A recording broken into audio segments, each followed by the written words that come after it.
Later in his career, he was overshadowed by musicians like Jack McLean and Cannonball. It was the last. But we still had the old lever machines. That was 68? No, this is 92. Oh, 92. Right, the Bill Clinton first election.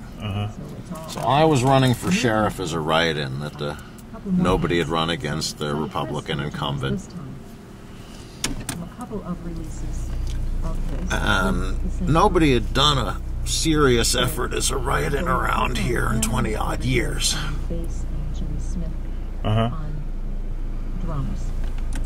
As a result, they hadn't changed the paper in the write-in slot. It's a spool. And when you cast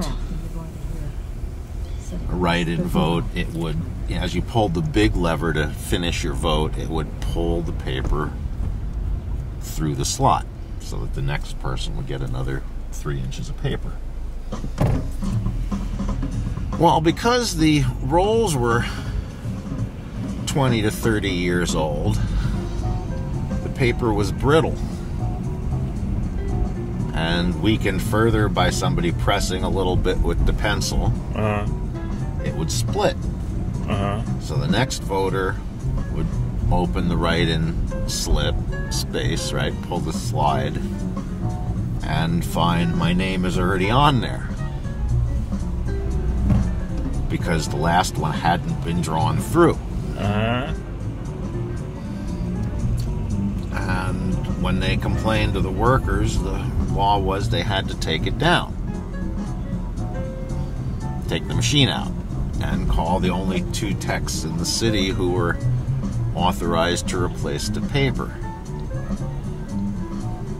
Now, the problem is that their spare rolls were also 20 years old.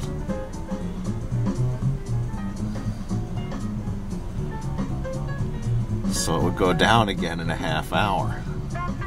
So all through the downtown where I was getting a lot of votes, there's, all the machines are offline.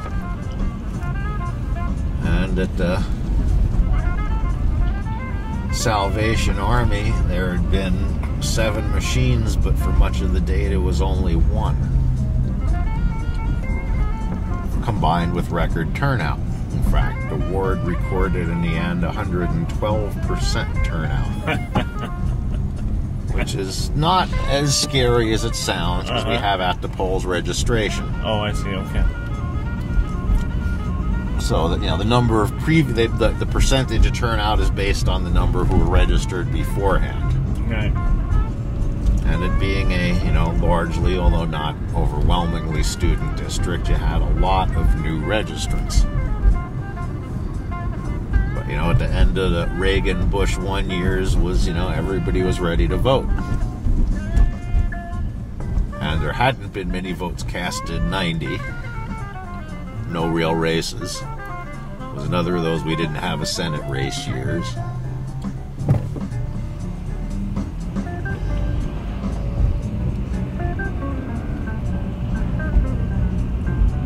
So now, have you ever won a race? No, I never run for an office I'm in danger of winning. That's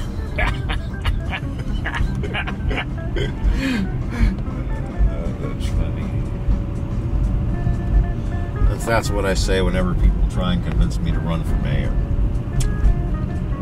Terrible job. Really? Well, the hours suck. How's the pay? Pay's good, but the hours suck, and everything you do, somebody stays mad at you forever. A legislative, that and my talents are not, I'm not very good at administering a staff. My talents are certainly more oriented toward legislative than administrative.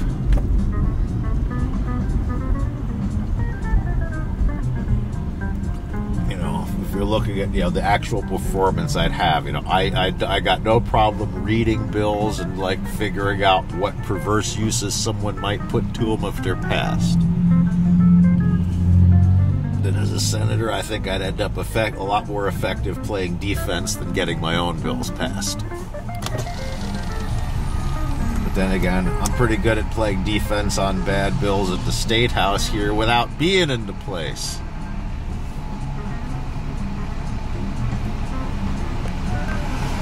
And I've killed a few federally.